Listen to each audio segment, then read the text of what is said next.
der spiller vi i Minecraft, og det her, det er simpelthen en SMP, jeg er medlem af, som der er CookieCraft SMP.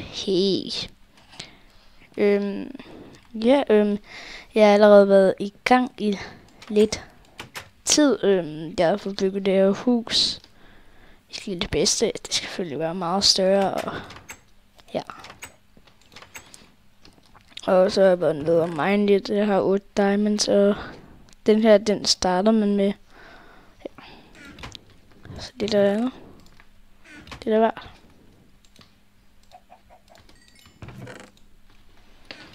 Den her episode, der er bare lidt.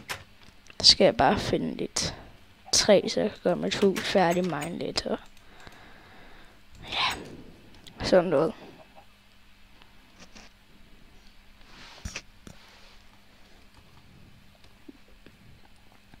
Jeg bor simpelthen både tæt på en swamp og det her snebjerg.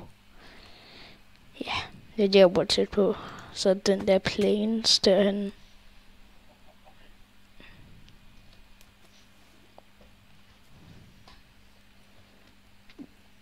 Vi starter lige med at få skabt noget træ.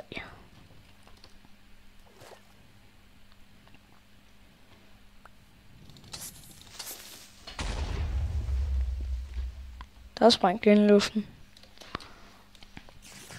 Nej, jeg venter til at jeg kan spise bøf, fordi æblerne lidt skal jeg bruge på guldæbler.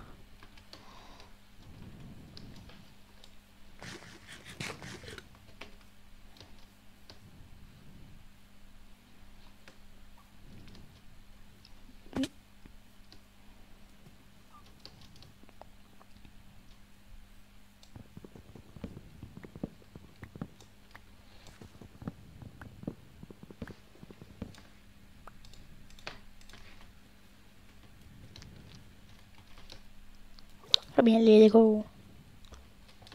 Der.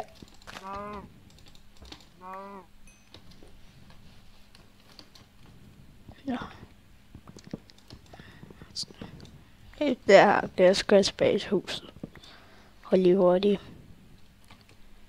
For lavet det færdigt. Tror jeg nok. Tror jeg skal bruge mere end 32.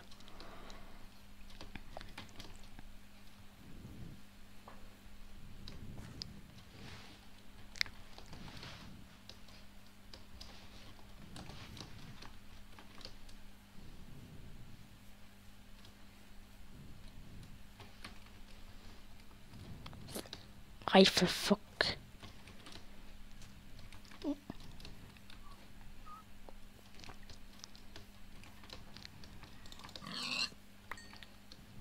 Så får vi lige fat lidt mad. Dejpik.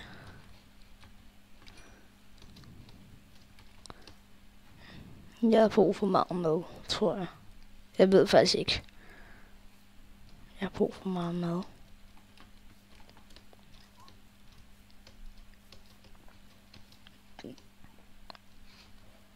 Vent, bor jeg deroppe? Tror jeg.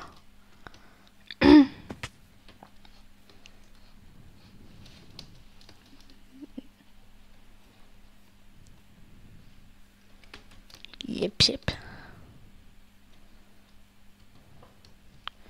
Og det er CookieCraft, som der. Ja. Vent, det til at tjekke op på noget.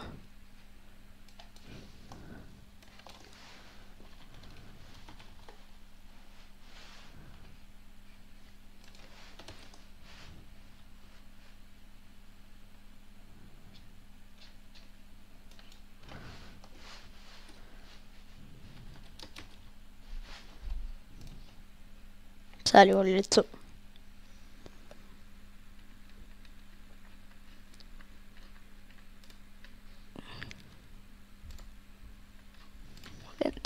Jeg vil tilbage lige lidt. Okay, jeg fandt ud af det. Han hedder Supercool hjemmeside i hans YouTube-kanal, og ham må I også gerne tjekke ud.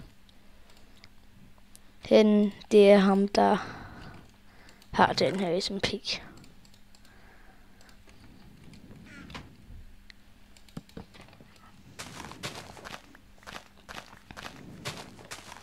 Jeg skal snart have lavet en ny sko.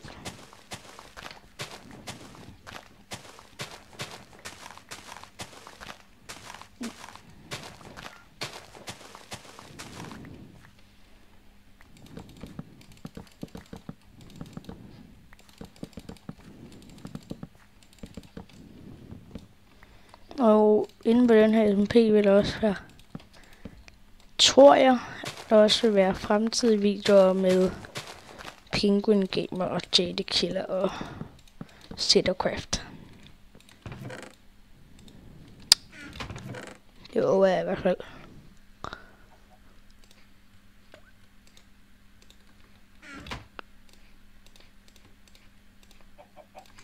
Sådan.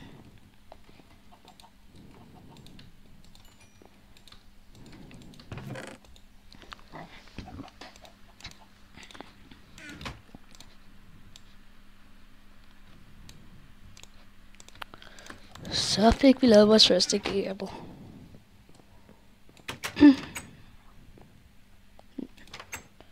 Nice spectating mode.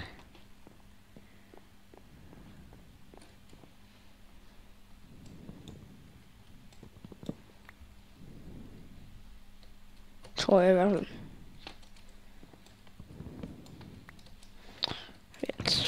Før jeg begynder at få lavet en mine.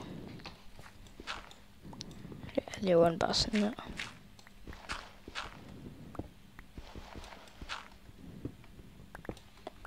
Så jeg skulle lige tage nogle fakler med.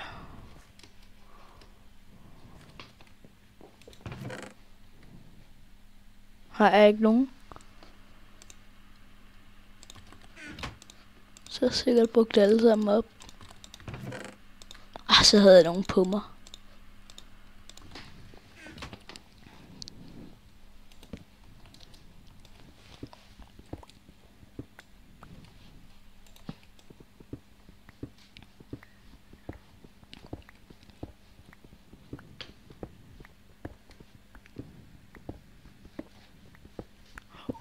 Jeg skal mine endnu længere ned, fordi jeg bor på et bjerg.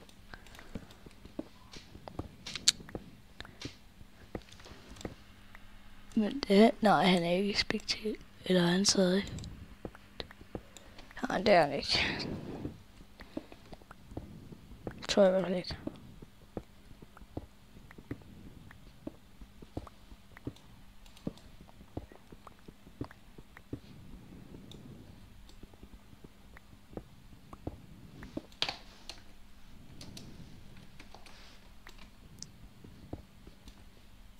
Oh, fuck, der var monster ikke.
Mine er ikke sådan her til at starte med.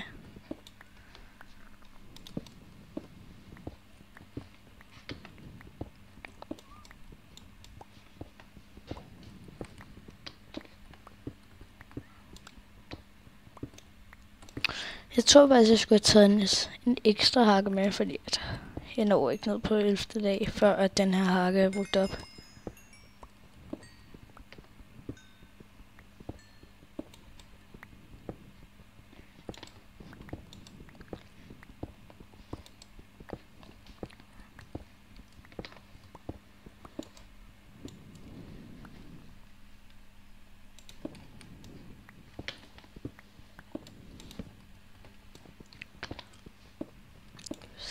66. Åh, grotte. What?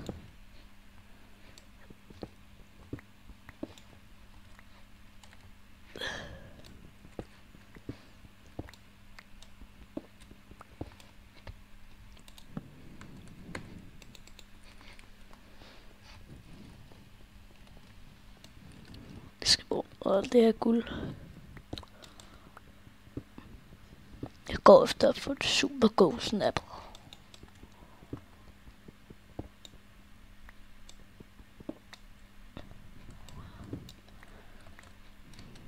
Lækker helt vildt, altså på den måde, når man miner en blok, så går der lige lidt tid, før den bliver minet. Det skulle jeg komme ned på 11. dag.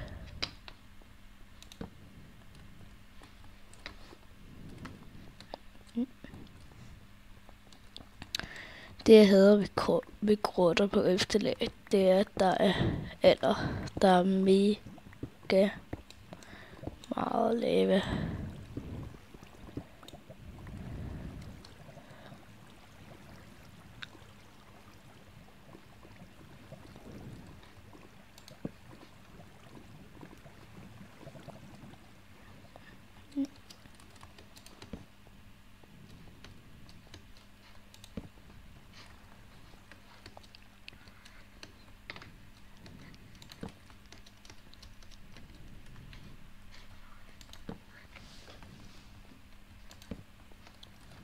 Ja. Håber det er med det diamond hernede. Tror jeg også, der er.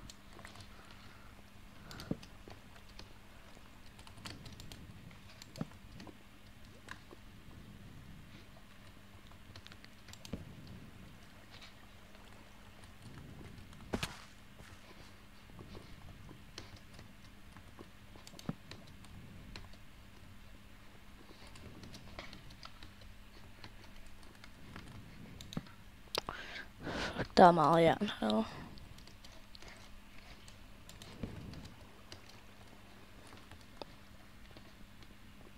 Chrome Arts.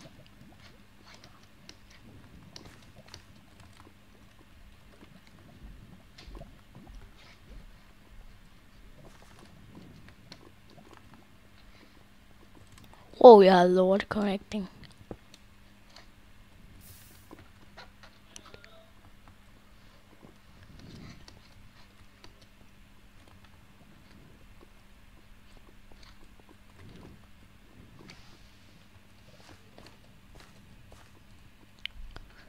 Jeg går bare i ring.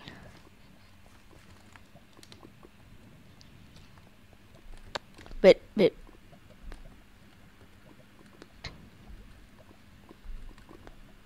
Så det er bare guld. Jeg tror lige, det var dia. Så bare den, der skinnede som et guld.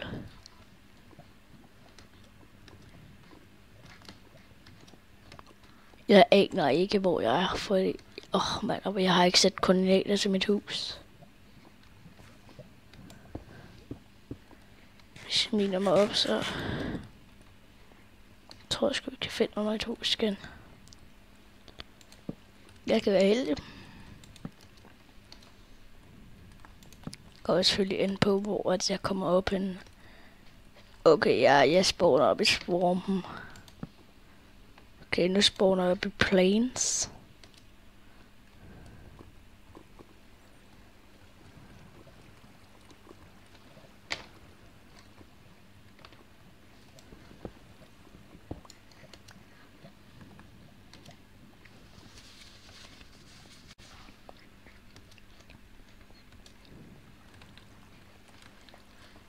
Okay, jeg vil se, om jeg kan tage det op. Det kunne jeg sgu godt.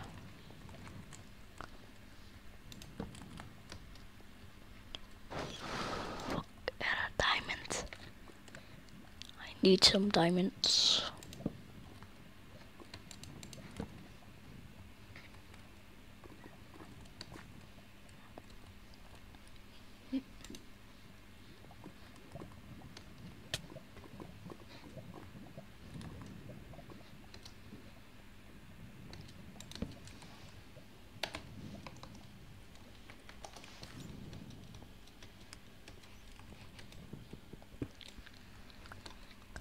Men det er faktisk lidt kedeligt at gå her.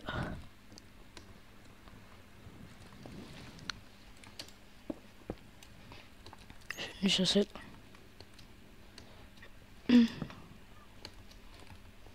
Sjovere ved at finde diamond. Monster spawner. En spider spawner.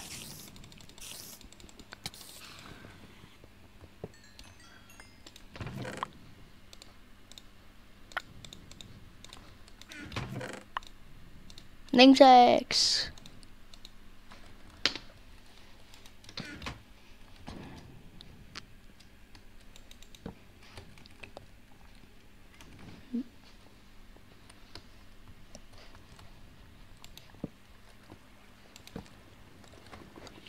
Der må der være diamond.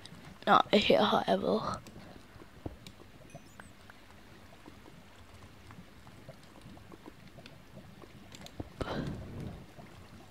Ja, så er der diamonds.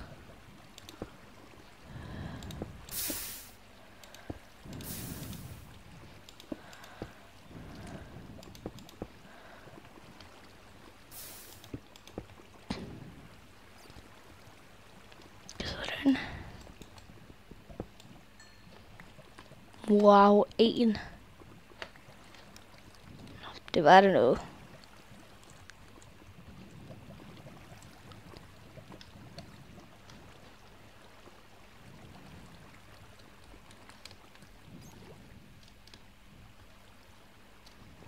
Vent, det skal være... Ej, nej, hvor er jeg dum. Jeg skulle have taget lidt obsidian med. Okay, alle sammen, vi blev lige hurtigt afbrudt, men jeg er tilbage nu. Ja, lad os gå op og få hentet en diamond her, så vi kan få hakket noget af det der obsidian, hvis jeg altså kan finde vejen op. Jeg er ikke 100 på, jeg kan det.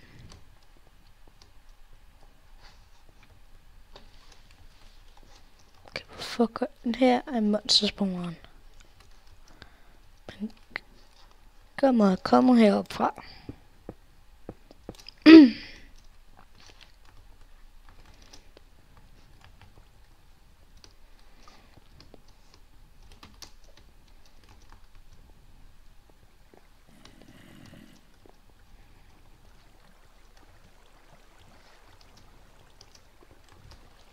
Så har noget det er kul til mig.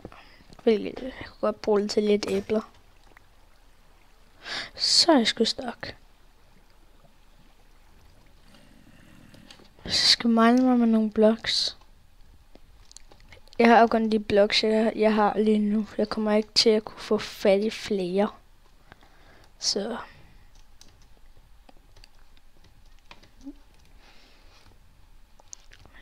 Hvis jeg skal få fat i nogen... Hvis jeg skal bruge nogle blocks til at komme videre, så kan jeg ikke det.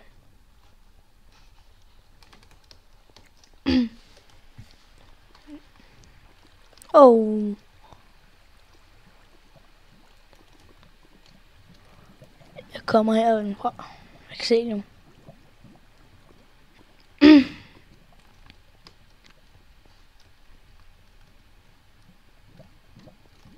Her kommer jeg i hvert fald ikke fra. Skal jeg op.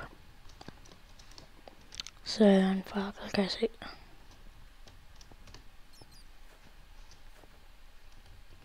Der. Det var sgu ikke engang så svært at komme op derfra.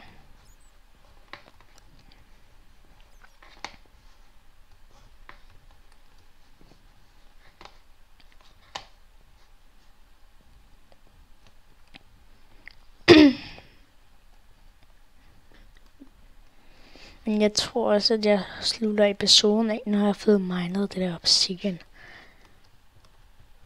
Ja, så slutter jeg bare af der.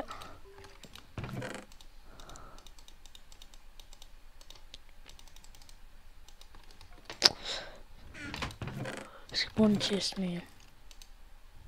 Vent, nej. Okay.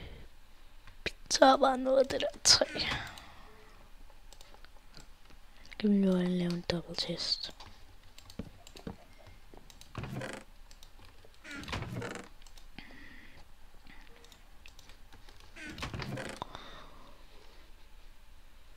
Niks. Så bliver jeg nødt til at brænde noget guld.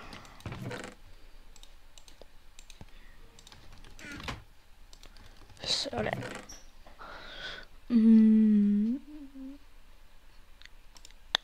Jeg har brug for 3 diamonds. Og nogle sticks, hvis jeg har det. Det har jeg ikke.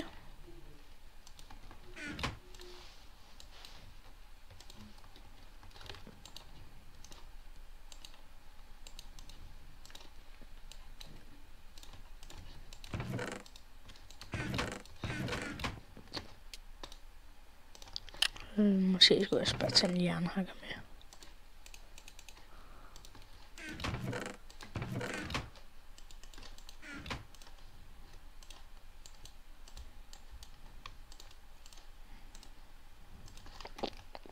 Så er jeg på at jeg går ned igen.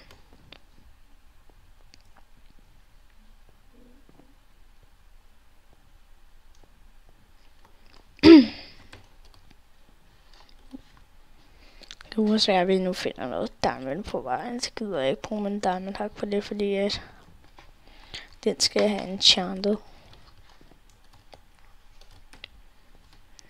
Jeg gider ikke sådan bruge den meget, før den er. Jeg troede, jeg sidder ud diamond, så tænkte jeg bare, så har jeg seriøst gået glip af det, tænkte jeg bare.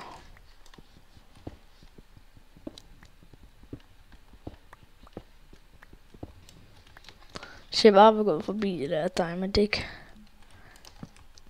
Så er jeg blevet så irriteret på mig selv.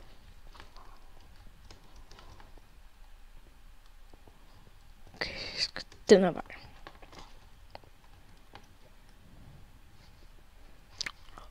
Vent. Yep.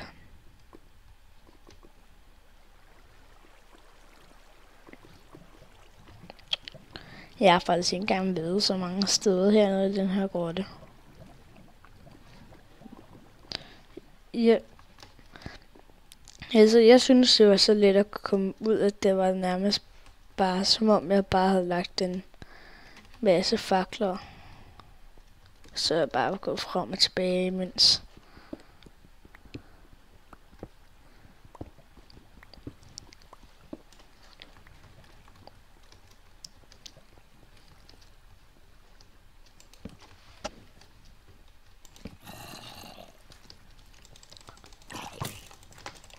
Nej, what the fuck?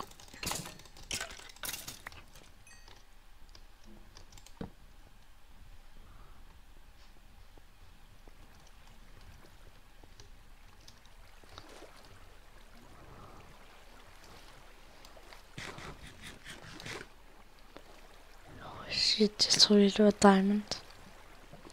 En eller anden grund, så synes jeg altid, at guld ligner diamond. Jeg ved ikke hvorfor.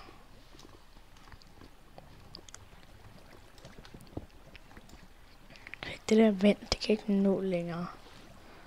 Så er det et eller andet sted, hvor vandet godt kan nå lidt længere.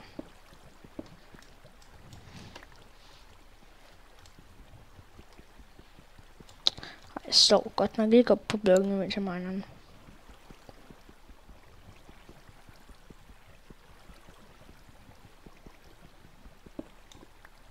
Jep. Tænk det.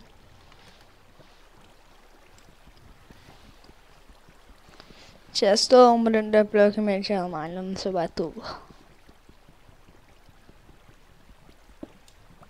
Holy shit.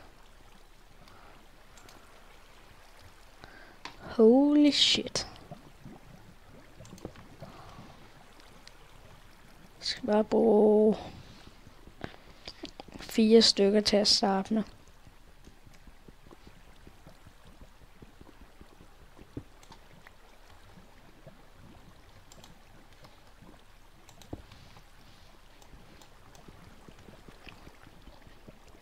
Jeg tager den her, så er jeg sikker.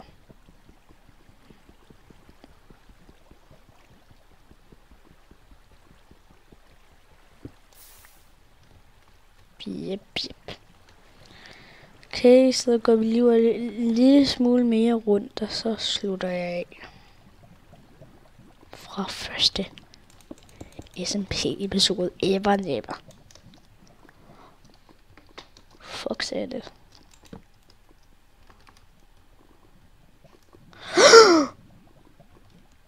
Holy motherfucking shit. Det var godt nok tæt på det der. Jeg ved godt, jeg bander rigtig meget nu, men... Mand, det var tæt på. Selvom jeg allerede havde set det, så gik jeg gik bare videre. Jeg slap bare ikke knappen for W. Jeg gik bare videre.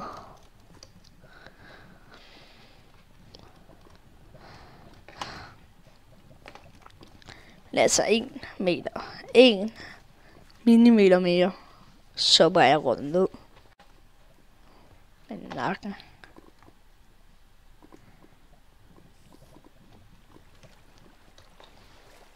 Mand, det var tæt på.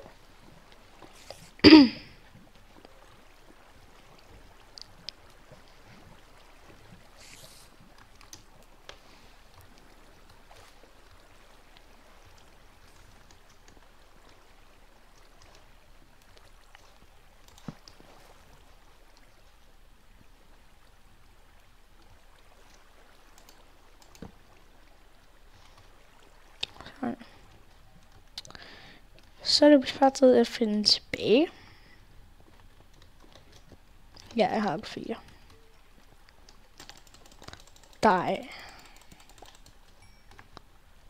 En glasflaske. Det kan jeg ikke bruge den skid.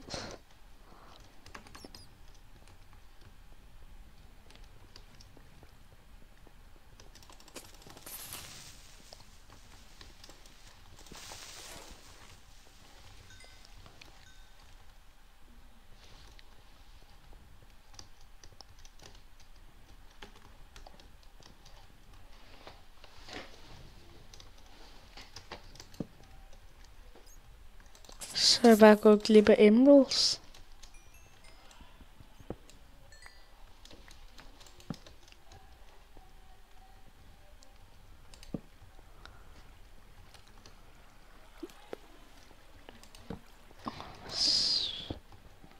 Jeg finder aldrig op herfra. Det ved jeg godt, jeg sagde sidst, men nu tror jeg faktisk, at det er rigtigt, det jeg siger. Fordi at der er lang vej tilbage herfra. Jeg er i Extreme Hills. Jeg skal bare lige hurtigt hen til der. Hvis jeg kommer hen et sted, hvor der står Swampland, det står der, så er det bare der, jeg skal være. Så skal den her vej.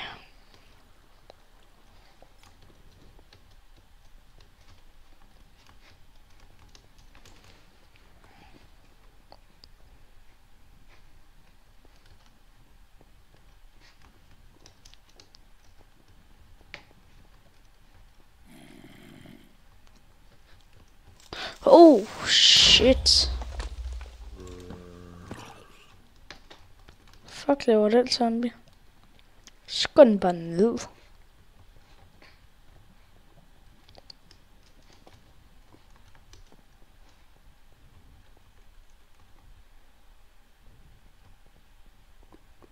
Okay, her har jeg slet ikke været forbi.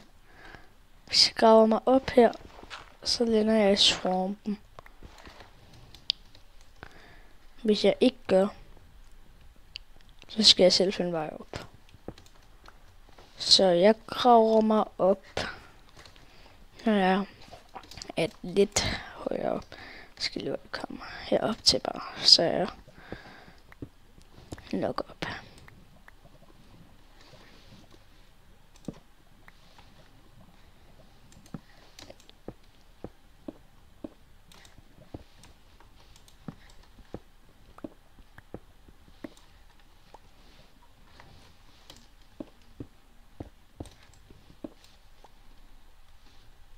Ups.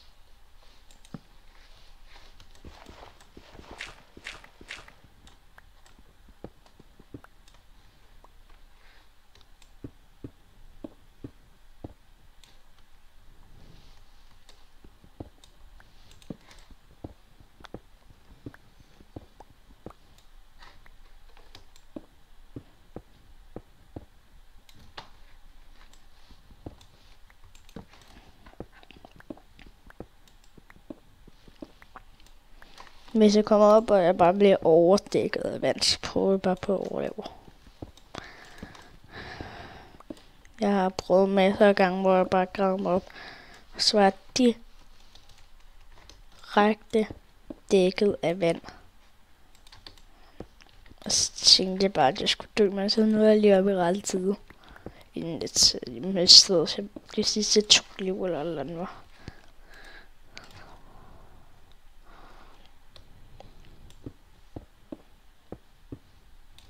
Godt.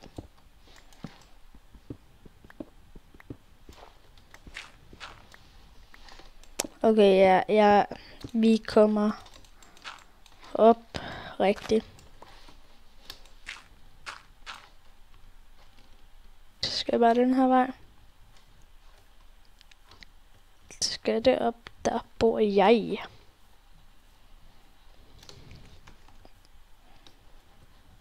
Det kan ikke have været specielt langt væk, for kan jeg sammen med på afbrud igen. Men ja, det er også tid til at slutte af for den episode. Så jeg siger, vi ses sammen. Hej hej.